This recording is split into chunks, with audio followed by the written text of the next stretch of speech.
Hey, welcome into Boston has entered the chat. If you love this show, make sure you check out Hold My Banner, available on Nesson as well.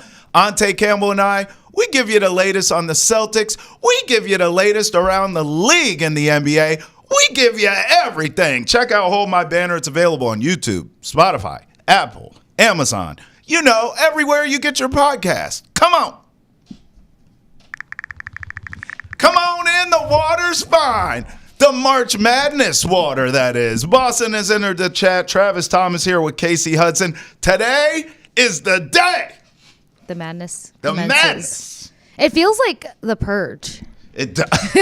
We need that loud, like. I was waiting for that. I was waiting for something to come in hot there just to add to it because I was like, woof. The Purge. The intro, the energy, the madness, the excitement, and then that little bit of terror. Yeah. At least I was terrified watching The Purge, but. It was terrifying. I mean, listen, I know a lot of people fill out their brackets online. Yeah. But at some point, old school, by tonight, someone's going to be like, my bracket is busted. It's already over. Ah. See, I print it just so I have stuff to rip, because if not, you've got to be able to focus your energy. You know what I mean? Facts. Like, if you know that you're going to be worked up at some point and you have nowhere to transfer that energy. Right.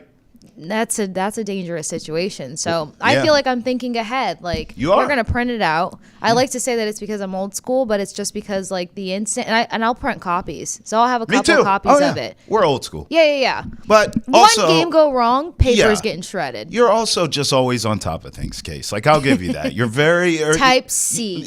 I love it. I love it. So coming up, we'll get you ready for the madness that starts today. So get your brackets out. I can't because I just ripped mine. But we'll get you ready for it. We got your back. Plus, Aaron Rodgers is pulling Aaron Rodgers. We'll explain that. And by the way, the more mock drafts I'm noticing, the more I'm seeing a certain player go to the Patriots at number 4. Case and I will talk about that later in the program as well. But Boston is in the chat, is interactive. So email us, thechat@nesson.com. You can also tweet at us using the hashtag NessonChat. But Case, without further ado, March Madness time. So let's start here, because you and I have talked about Cinderellas, Final Fours, champions. We've gambled heavily. Let's go to what are some games, matchups specifically, that jump out to you. Day 1, day 2, wherever you want to go here. Let's go 1v1, because I have a ton of them. So you set us off. Give me a matchup that you're looking at, and then I'll give you mine. You got the frame to take this one, but I sneaked a peek at your list. And one of the teams that you and I just talked about was on your list. Yeah. Arkansas.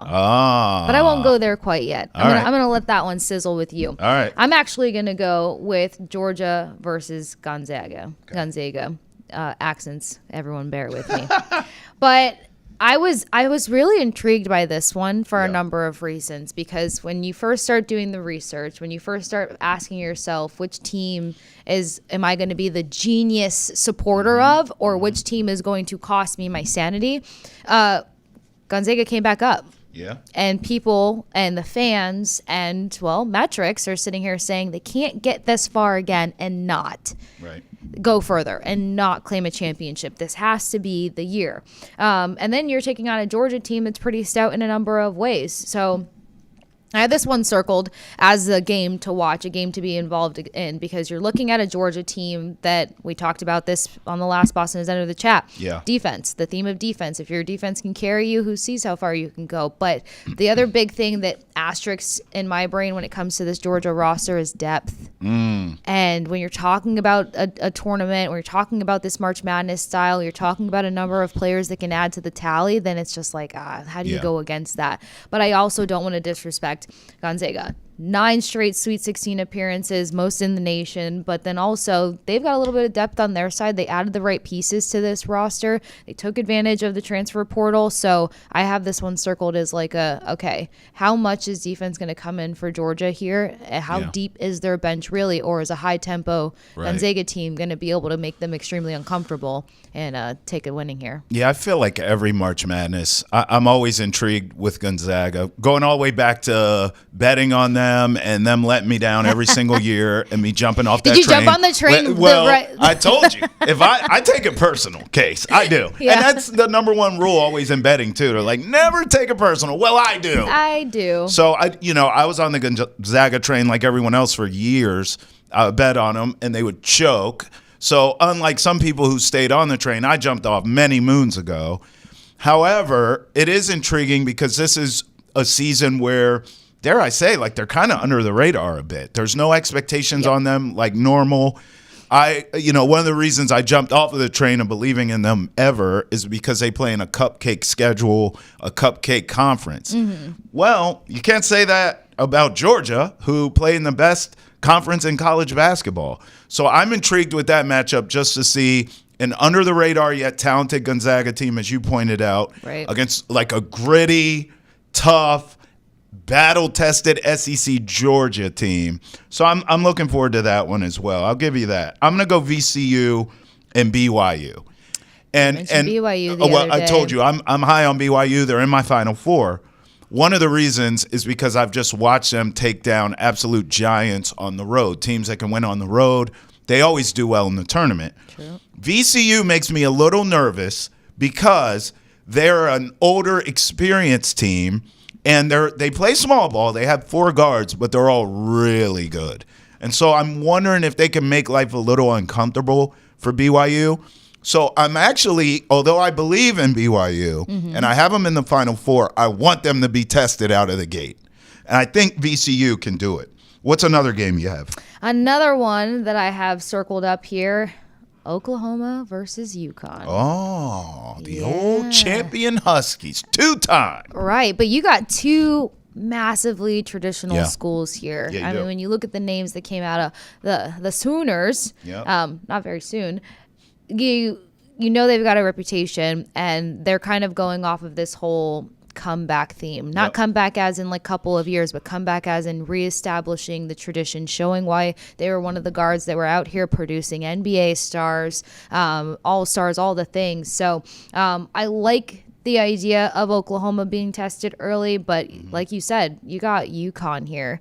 And I touched a little bit about transfer portal and the manipulation of that. Well, UConn manipulated the transfer portal to their advantage. They didn't go crazy. They didn't just pull people on their roster. They slotted appropriately to become stronger. Their defensive metrics look really good as well. So as much as I don't know why, this is probably risky to say in the New England area, I don't really lean towards UConn basketball. I always try to find a way to have the underdog level up against them. But just to see what Oklahoma is trying to establish here versus a UConn team that I think very much did all the right things for their roster this season, this is a game I got circled. Listen, I think the demise of UConn's championship is a little premature. Everyone is just like, well, hey, they won 2 in a row. But in fact, I would say last season's championship team was one of the best, I've seen ever in college basketball. That's how good they were. But everyone writing them off, just slow down a little bit. I don't have them in my bracket. I know you don't. I know this is a game. It sounds like you're even leaning Boomer Sooner here, and I get it. But I'm not saying UConn's going to three-peat. But what I am saying is writing them off is a dangerous thing to do. You got to think Hurley's always has them ready to play. There are still a ton of players on that roster who know how to win. I just think they could rattle off a couple wins in this tournament. I just don't believe in, obviously, them going all the way again. Right. That's not going to happen, or a Final Four or anything like that. But I think it's a little too premature to write off UConn. Now, I gave you VCU, BYU, which is this afternoon in Denver. Let me give you a nightcap. Tonight in Providence, right down the street. And you mentioned this. Arkansas against Kansas. Arkansas against Kansas. This game features two of the greatest coaches of all time in this game, in Calipari and Bill Self. What's weird to me, though, that I've noticed with this Kansas team, they are really experienced. A lot of seniors. Hunter Dickinson feels like he's 40 years old at this point. He's been around forever. But with that being said, they are the dumbest damn team I've ever seen. Like, to be as experienced as they are and have as much tournament minutes as they do, they make dumb decisions. And as the regular season went on, they faded down the stretch. That's rule number one in March Madness. You never bet on or believe in the team who is talented, but they played like trash down the stretch of the regular season. That's Kansas. And then, you look at it conversely, Arkansas, John Calipari's teams always start to play better this time of year. Mm-hmm. Exhibit A, yet again. How many times do we have to see this? Arkansas got hot as the season went on. I think this game feels a lot like talent from Kansas' standpoint against momentum in Arkansas' standpoint. I'm going to bet on momentum here. I think Arkansas gets it done. Again, Kansas, experienced team. They should check every box you would think in terms of having a dominant big man in Dickinson, having a great coach in Bill Self, having experience in the tournament. Check. But they make these boneheaded decisions. So because of that, I'm going to go with Arkansas and the momentum in that one. Stream the entire Sox season with a NESN 360 annual plan. It's available at an all-new reduced price of just $20 a month, paid annually. And for a limited time, get 4 free tickets to Fenway with your purchase. Visit NESN360.com to sign up today. I'll give you another one for tomorrow. I like UNC and Ole Miss. I have my eyes on this game. This game is in Milwaukee tomorrow. And right now, UNC's everyone's like darling. Oh, it's everyone's like, see, I told you they belonged here. Now they won their playing game. They're going to go on a run. No, they're not. I'm going to roll with Ole Miss in this game. I'm sort of bucking the trend. I'm going to fade the public here, Case. There you go. Because I think Ole Miss, kind of what I was talking about earlier when you brought up Georgia, Ole Miss playing in the SEC, they're battle tested. Mm-hmm. And now they have to hear from everyone how UNC's so great.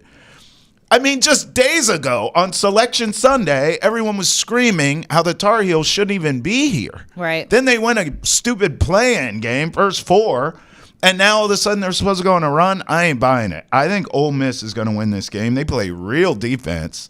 And Chris Beard, we know, can coach. He's going to have them ready to go. I've watched UNC get punked not once, not twice, which is bad enough, but 3 times by Duke this year. Thrice. And by the way, the 3rd time they didn't even have Cooper Flagg.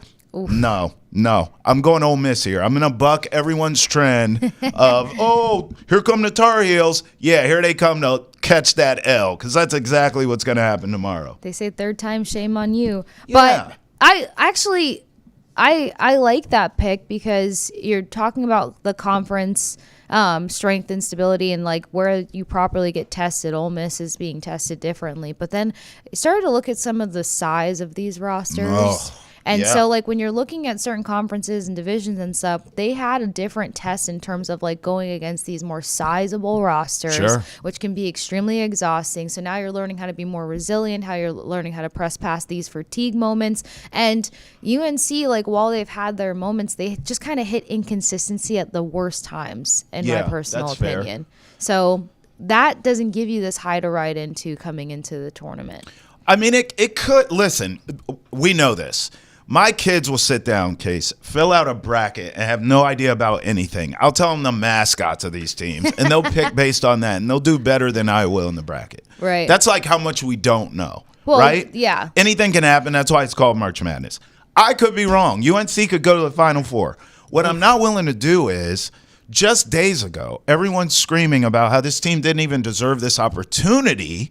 they win a game All of a against sudden. a limited San Diego State team. Like, that wasn't even a good San Diego. This wasn't a team that we saw in the championship not too long ago. Mm-hmm. So they win a game against them, and now I'm just supposed to buy they're going to go on this magical run. Some of this stuff, too, as you know, is the brand.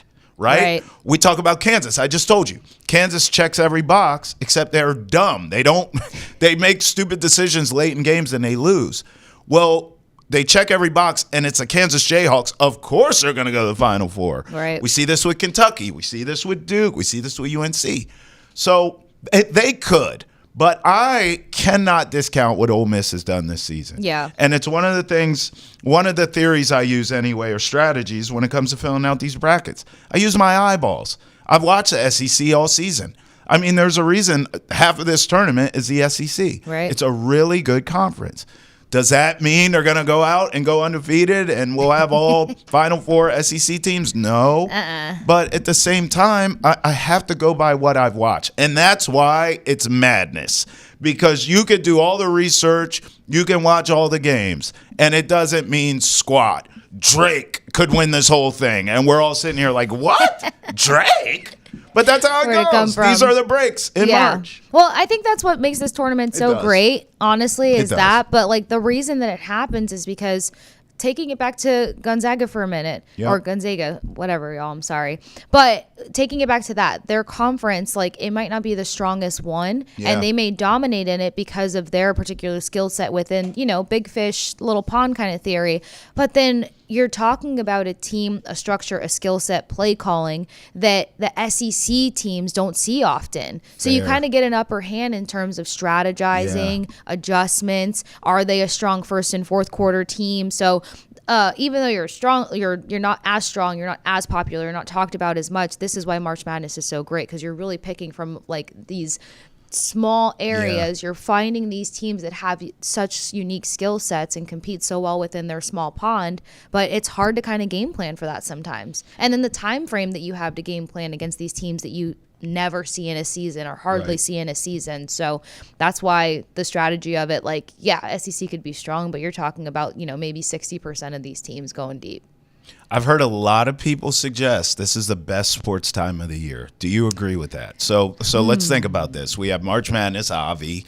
You have regular season of the NHL, regular season of the NBA winding down. I mean, it is. We gotta admit here, this is a pretty nice time of year sports-wise. You have baseball starting up, but in the fall, we have NFL starting, college football starting. And you got to cross over with hockey. You got to cross over with hockey and NBA starting. Although I give those more to the winter, right? True. And then winter, you're in the dead of all of it. December's popping because NFL's college football ending. Championships. NFL is pushing for postseason. Hockey's getting hot. NBA's getting hot. So everybody's kicked off the dust that's from winter. Top of the year. And in summer, you would have championship. You would have Stanley Cup. You would have NBA Finals. True. Throwing in Olympics or World Cup every now and again.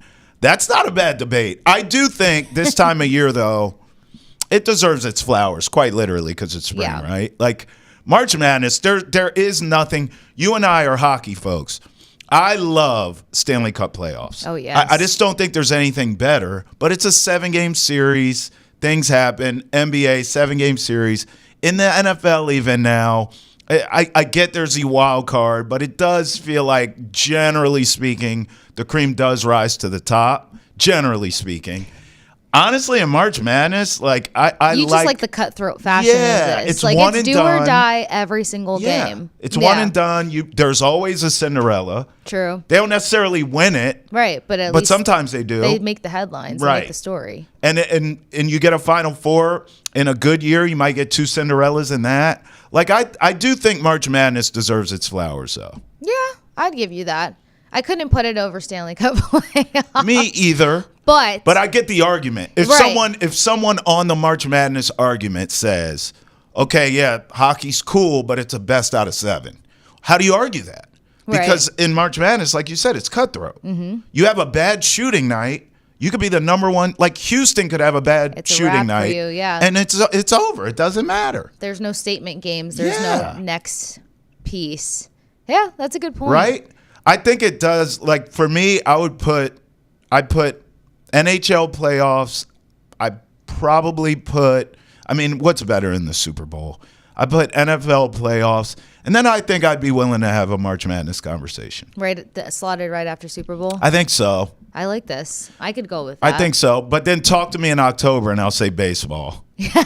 Like it's also maybe I'm prisoner of the moment. You're just a gamer. Yeah, right? Yeah, in your own sense. I'm You're like a just gamer. shapeshifter. Oh, it's March? March Madness is the best. What do you mean? October? Pitch me in. That works, though. Yeah. Of course, I'm going to lean towards Stanley Cup playoffs, but I do agree. March Madness needs a lot more love because it changes it all. The scope of it has changed constantly. Even when you have these like titan of teams, you still can't always like lean towards them. Basically, like we've been talking about from the beginning, you can't go all in on these top teams just because. Hockey, once you get to a certain degree of it for playoffs, like you got the Titans, but once you see the style of play, the compete, and just how well a team is moving, like you can kind of gauge an idea of how strongly one team is going to perform over another. Now, you've covered so many things in your career. Have you covered March Madness? Like, was there a team that went deep that you were covering? Have you been at like the tournament games? What's your extent in terms of covering March Madness? March Madness, the Amalie Arena in Orlando was actually a part of one of the tournaments. I'm trying to remember the year, you guys, because this was some time ago. I want to say Villanova. Okay, one of the Villanova years. Yeah, it was one of the Villanova years, and I got to be there. I don't recall who they played, but I mean, just like, so being there, like, that's just different. But I mean, like, I think that you just love the energy in any high compete game. So yeah, I got to do March Madness for 2 years. It was in the strong Villanova era, and I was courtside watching all this happen, like trying to take notes, right, and like engage in the game at the same time. Make sure you don't get hit in the face with the ball. That's important, Case. Right, that it would be really important. I gotta pull that picture up though, because you see Tiny Case. This is like my second year ever in sports broadcasting, and like, of course, you got all these Space Jam looking dudes around me, 7-footers, right? And they had to try to find a stool or a box for me to get up on top of to be like, so how did that moment feel? But there were I think that's the other thing that levels up March Madness is that the storylines of a lot of these guys. Don't get enough highlight. They do not get enough highlight. These guys have incredible stories. March Madness is their Super Bowl and hopes of having an NBA career and path. And, now that's already gone so many different ways. Well, it's one of the reasons we do what we do is to tell those stories. I have bad news for the both of us. Oh. That stuff's going away because with NIL, transfer portal. Yeah. My biggest, we don't have enough time in this show for me to get into this theory, but one of my issues with college sports in general now is because it's such a business, we don't get attached to the athletes anymore. True. Like once upon a time, like when I was growing up, Tim Duncan on Wake Forest, it felt like he was there for 10 years. Nowadays, Tim Duncan would have been there for 5 minutes. But I watched him in the tournament win and lose and ups and downs, and you get attached to their stories, to your point. Yeah. But now these kids are there, like they're not there long. And if they don't go to the league, they'll transfer somewhere else where they can get to the league faster. So I don't feel like there's that same connectivity with the players. The beauty of college sports, though, is all the pageantry, the pomp and circumstance, the alum who are diehard no matter who wears the uniform. You know what I mean? So the fabric of college sports is still there. And then obviously this bracket, this tournament is great. It brings everyone together. Right. But I think it speaks to what you're saying is like a lot of these stories are so great, but it's just the way we cover the games now, you lose that. Yeah. Does that make sense? Yeah, the social aspect is coming in a little too hot versus like, how'd this guy even choose this university? Right. What does it mean to actually wear this uniform? And, some people, this is an out of previous situations and lifestyles. And, we really don't hear about that anymore because now kids are becoming millionaires just by attending college. Exactly. Yeah. I feel fortunate to really grow up where I grew up and then start my career where I did because basketball is so big in the DMV. So I covered the Terps teams.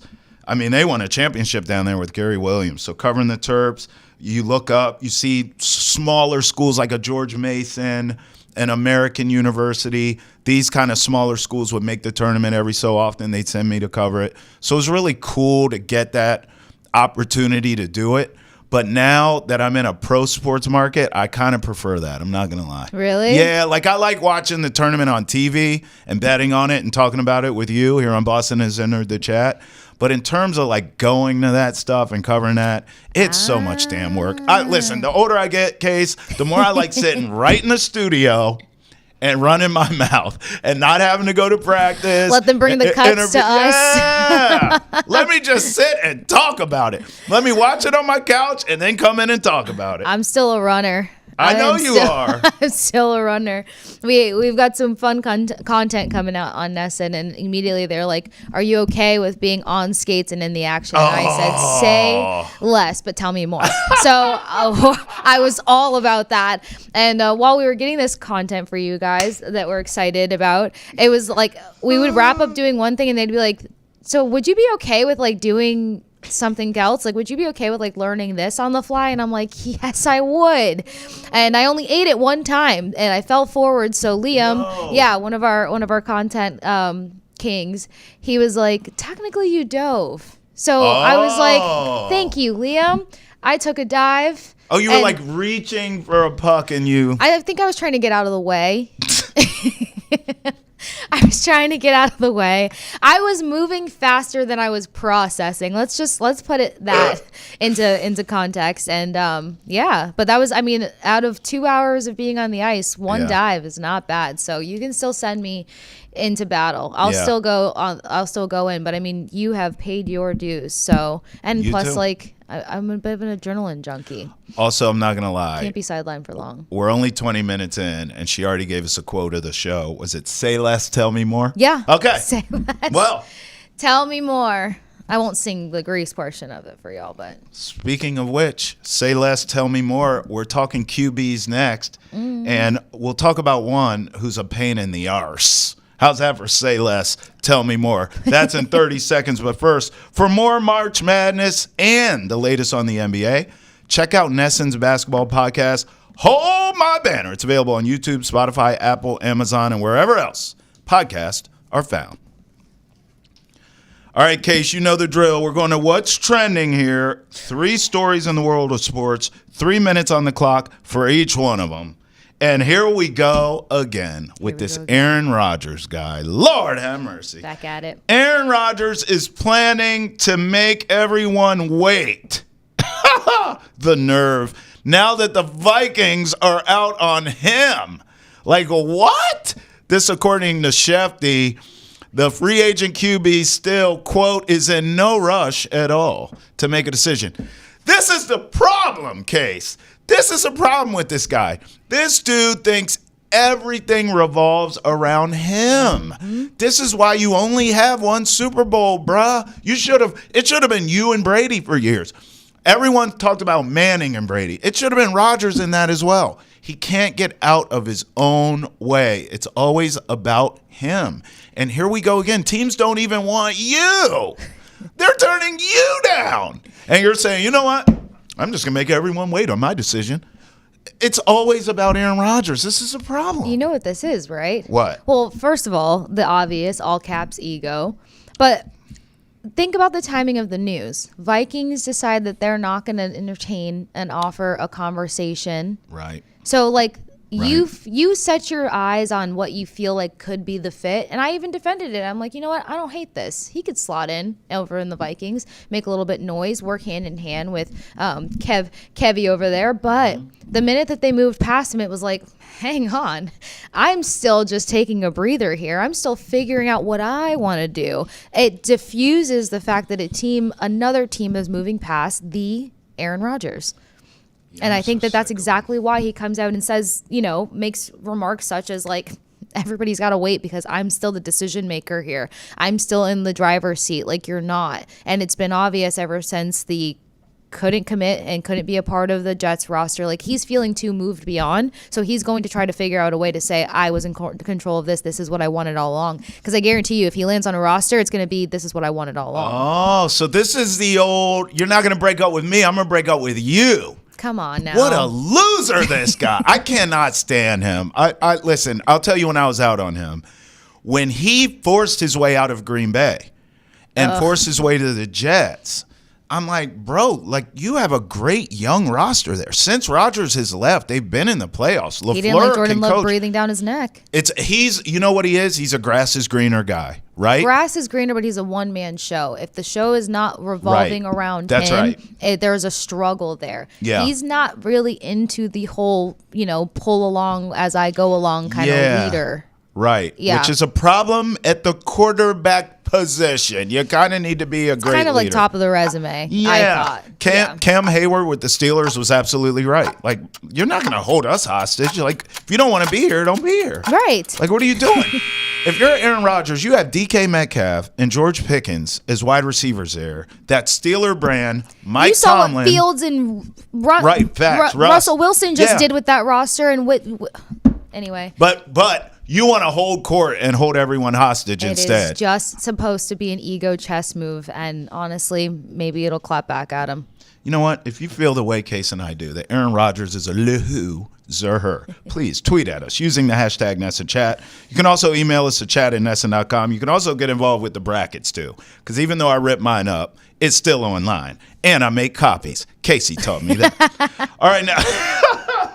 Gotta be able to. NFL, you gotta have the copies. NFL teams have submitted rule changes for next season. Listen to this, because I'm calling everybody out. Here's a tweet right here. The Lions proposed a rule change to eliminate automatic first downs from illegal contact and defensive holding calls.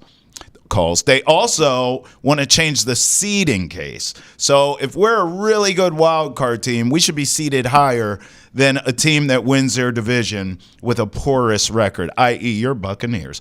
The Packers propose getting rid of the tush push altogether because, the Eagles beat them down. The Eagles propose changing the overtime rules to be the same in the regular season as the postseason, which I don't hate.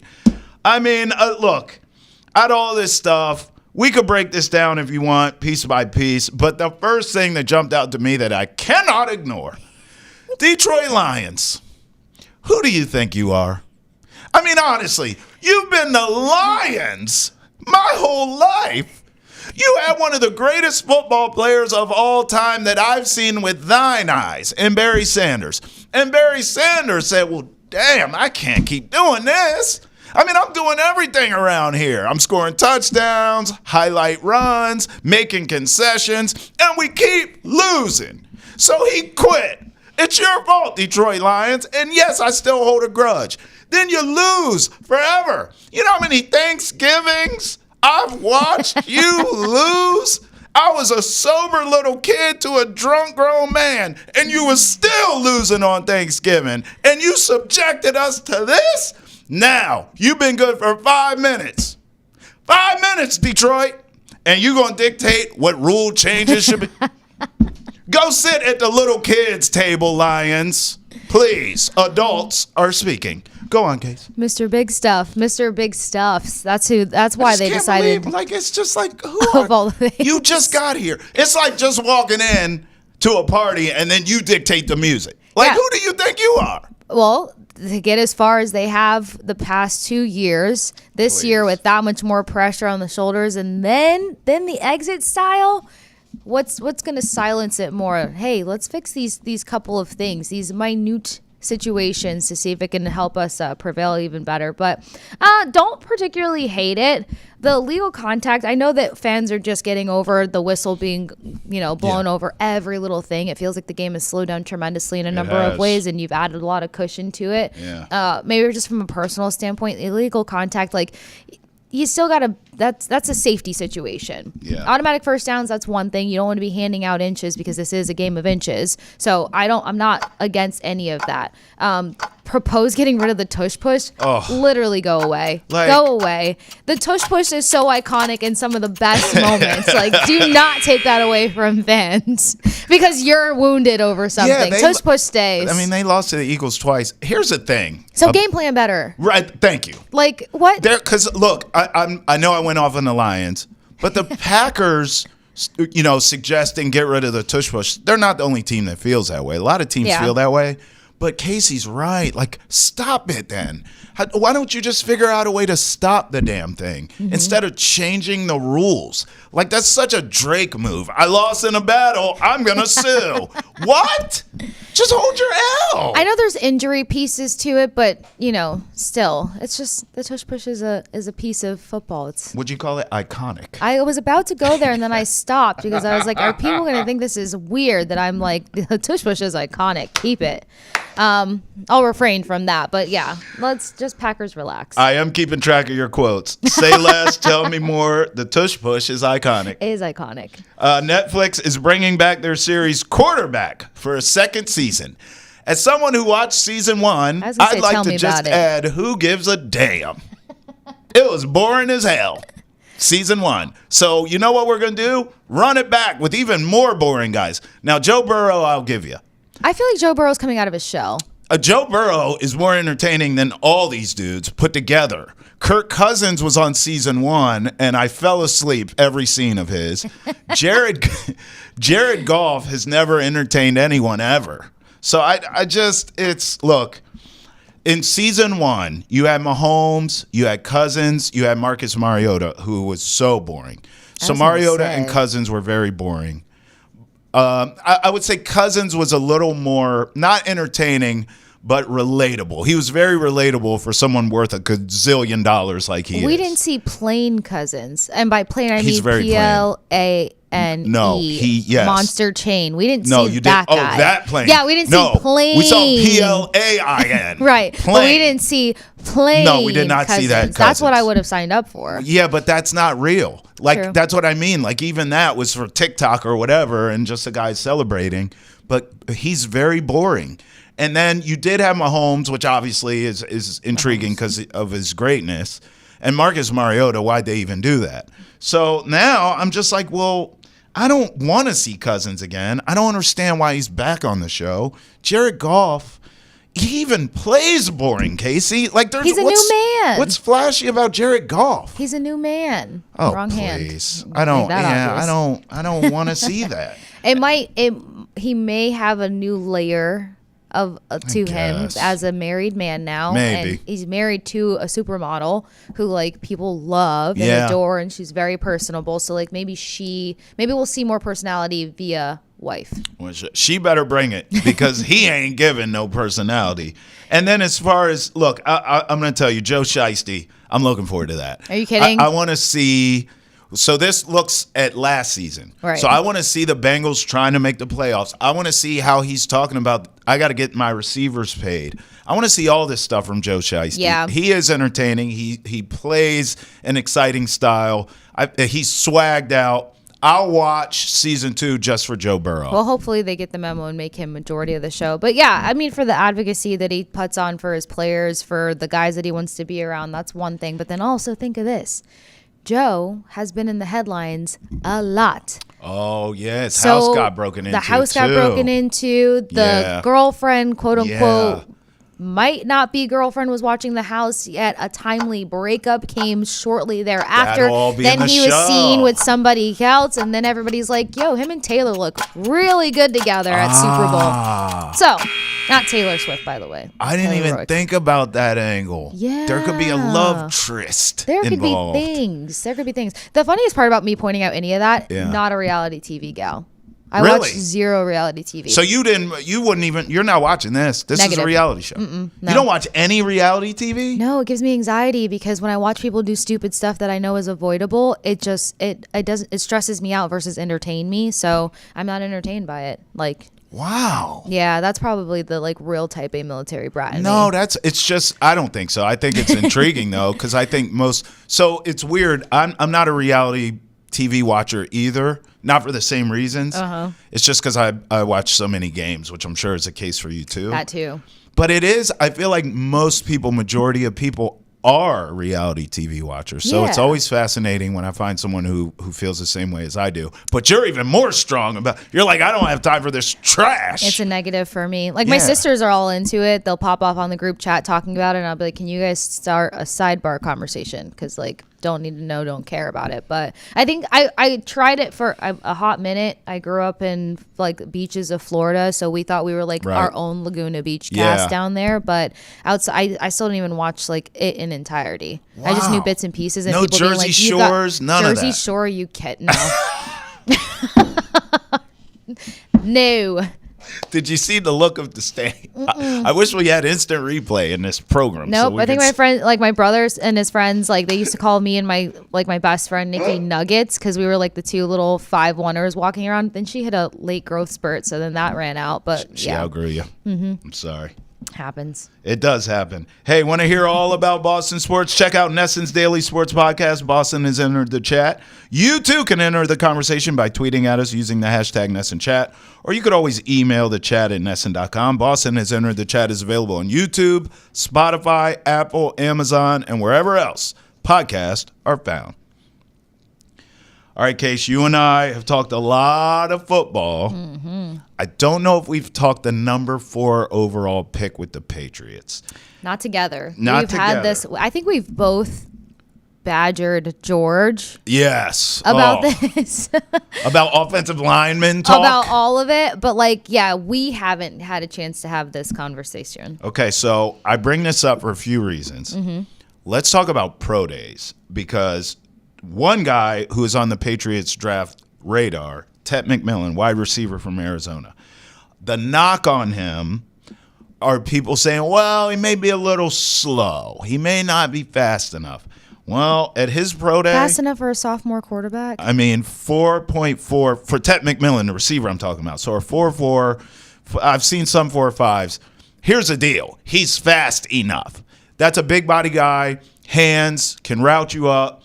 Fast as hell. He 6'4", proved it. 219. Proved it at his pro day. So I'm like, okay, Ted McMillan. Then Jalen Yoked Milroe, the quarterback out of Alabama, who looks more like a linebacker, ran a 4.37 40. That is ridiculous at a pro day. He's hitting his protein mark hard. Well, you know what's not impressive, though? When you put in the tape on him and you watch him throwing the ball. It's not great. So he's a great athlete. No doubt he's clearly a freak of nature to be that size and run a 4.37. But I just don't think he's a good quarterback. Do you buy into, before we even talk Patriots, do you buy into pro days and these workouts and it jumping some of these guys' draft stock? Or are you like me? Yes, it matters, but you want to see the tape of the kid. Right. Show me what you did on the field, not in joggers and working out. Yeah, no, I lean towards the tape. I mean, growing up around football players, I saw a number of guys put up tremendous numbers and it didn't translate to the field. Or it translates to the field, but not in the timeline in which you need it or estimated that it would. So Right. It took them 3 years to properly apply that speed, that 4.3, that 4.4 to their routes. You know what I mean? Sure. I know a number of guys fast and we all get hung up on how quick he is, but anchoring the right routes, my goodness, it was painful to even watch him fail at that. And I understand it. Putting the pieces together, there's just so many other factors. The quarterback that you have, they have to have a quick release to be able to find you at the top of the route to complement your speed. So, yeah, I think it's fun to have measurables. I said this, I'm a numbers nerd, but I need to see tape. And I also need to know about your partner in crime and making those big moments happen. So when you're talking about quarterback to wide receiver, what were the metrics for your quarterback that helped you be that better of a wide receiver or vice versa? Yeah. So T-Mac, people are saying, or we're leaning into this saying slow, but big body for Drake May. You're talking about a team that needs better accountability with middle of the field plays. You look at some of the clutch plays he had for Arizona, regardless of what their season amounted to be. So don't hate it, but there's another guy I know we like more. Travis Hunter. I mean, listen, hey, every mock draft I'm seeing now has Travis Hunter at number 4 to the Patriots, and I couldn't love it more. That's exactly who the Pats need, a playmaker on both sides of the ball who wants to play on both sides of the ball. You couldn't script this any better in Hollywood. So we caught up with Trevor Sikkema, who hosts the NFL Stock Exchange. He joined us on Foxborough Rush, and he laid out how realistic it really is to get Travis Hunter at 4. I want to take you through the hypothetical. Let's say something insane happens, and let's say we see 3 quarterbacks go in the top 3. Jackson Dart earns his way to not just move in front of Shedeur Sanders, but someone takes Shedeur at 2, and then Jackson Dart at 3, or vice versa. Cam Ward goes. The New England Patriots, as we focus on this pod, at number 4, they have Will Campbell, Travis Hunter, Abdul Carter sitting in front of them. Ooh. You are the man that puts in the final card. You have the final say. You and Mike Vrabel are in a great relationship. What are you doing, Trevor? Yeah, we're buds. I mean, I've seen Mike Vrabel down at the Senior Bowl. I mean, I've seen him walking around and everything, said what's up to him before. He has no idea who I am. But, I've said what's up to him in passing before, so that makes total sense that we would have that relationship and he would give me that sort of power. It would be very intriguing to trade back. I would have the phones open for probably 15 straight minutes, the entire time that I would be allowed to have there. And my phones would be open and I would listen to all sorts of offers. I mean, I think that Carolina jumping up from number 8 could make sense. I think that, certainly maybe the New York Jets want to do the same thing, make a statement, go up and get the player that they want. The Chicago Bears, if they want to get aggressive. You're talking all these teams probably on the tail end of the top 10. I don't know if you want to get too much further past the top 10, honestly, because New England still needs to get a pretty good player. I'd think about trading down, but ultimately, I don't know, especially because it wouldn't be for a quarterback. I don't think we would get to a price that I'd be happy with taking over drafting Travis Hunter. Travis Hunter is my number 1 overall player that I have in this class. He's just a rare athlete. I mean, even beyond the fact that he played both sides of the ball and he played them so well over the last couple of years at Jackson State and then Colorado. It's just that he's the type of athlete that he is, the playmaker mentality that he have. We hear that from just some of the greatest athletes of all time. Sometimes, of course, they have to be extremely talented, but it's then that mental ability and how they process the game and just who they are as a playmaker that puts them in those top tier categories as some of the best that we can name. And I feel as though Travis has that sort of mentality to him. So I would not be passing on this player for much. And in New England's case, if he got to number 4, I'd be picking Travis Hunter for them. So let's say Patriots take him at 4. What's your mentality of how you play this kid? Because you and I are in lockstep in terms of this team just needs playmakers, period. So are you leaning more wide receiver and then packages for him at corner or vice versa? What are you thinking in terms of the usage if the Patriots do draft him at 4th? So at this point in time, to be honest with you, I'd let him play both and just figure out if he can do it. Because if he can't, you can always dial it back, right? So I'd almost give him, the full buffet of show us what you could do with your talent level. But for the Patriots specifically, it is a little bit interesting. I think what you should do with Travis Hunter is play him full-time as a corner, because then you can have a handful of plays, like you mentioned, where he could play wide receiver for you. I don't really think you can do that vice versa. I don't know if you can have him be a wide receiver full-time and then just say, hey, yeah, we're playing man coverage, just go out there and cover this guy. It doesn't, the position doesn't really work like that. The defensive side of the ball doesn't really work like that, but he's a special player, so I'd probably, again, try it and let it fail before I don't try it at all. But for the Patriots, with them signing Carlton Davis and them already having Christian Gonzalez, you got a good nickel that you feel good about as well. Like, I wonder if they would just really rather have him be a playmaker on the offensive side of the ball. And I think he'd be incredibly productive. So in a vacuum, I'd rather him be a full-time starting corner with a handful of snaps at wide receiver. But for the Patriots specifically, becoming that wide receiver 1 probably has more value than saying that he's going to start for you full-time at corner. Yeah, I love that point. And even Mike Vrabel has talked about his vision with the Carlton Davis is a cat defense. You got that cat, I got that cat. Right. Him and Christian Gonzalez. And if he's a full-time wide receiver, the money downs. 3rd down, 4th down, red zone. Hey, we're going to run man. You got this guy, and he's really good in the slot. So we could keep talking about Travis Hunter. I literally just tweeted out a quick mock I did myself where I got him at 4. You being at the Senior Bowl, you being at the Combine, is that a reality, though? Because I just can't fathom that you, me, and Travis are talking about just gushing over Travis Hunter, and we're going to see 3 different front offices go, yeah, we'll pass on him. We'll take Cam Ward, we'll take Shedeur Sanders, and we'll take out. I just can't fathom that happening. From what you've heard, from what you picked up, and what you see, do you think there's a real path of him falling to number 4?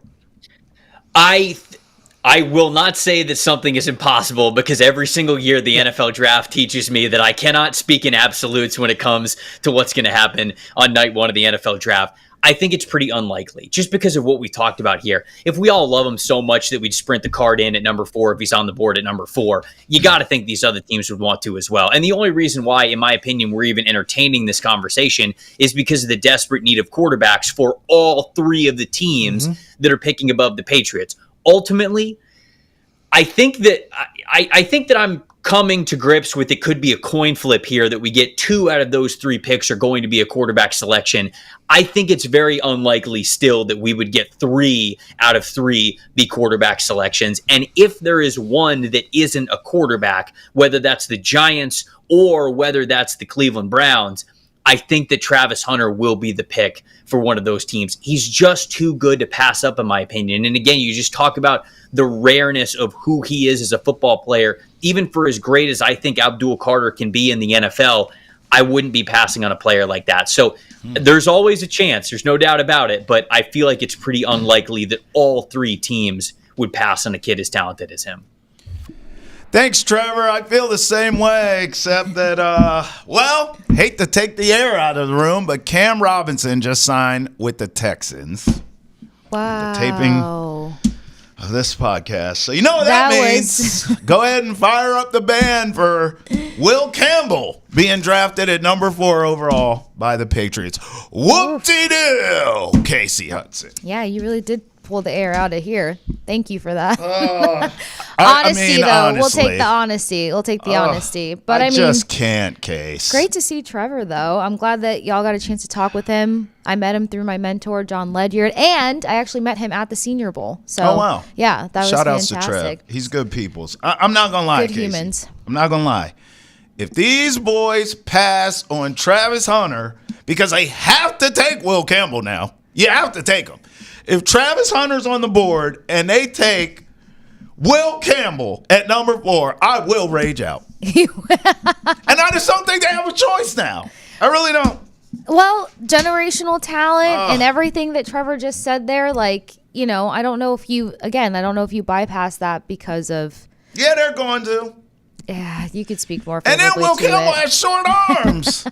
His arms are too short to play tackle. But you know what? We still got time to process. We still have time to process. Thank God I Draft's have coming March up Madness. soon. It'll be coming in hot, but right now, I know. it's about the madness. It's about the brackets. I have It's about March you guys Madness. staying sane. Print extra paper for the rippage and the copies. yeah, print extra copies for the rippage. And other than that, steady Eddie. Thank God for March Madness. Thank God for Kasey Hudson. And thank God for you. And Cy Boston has entered the chat. I'm a very emotional Travis Thomas. We thank you. Enjoy the madness, everybody. Peace.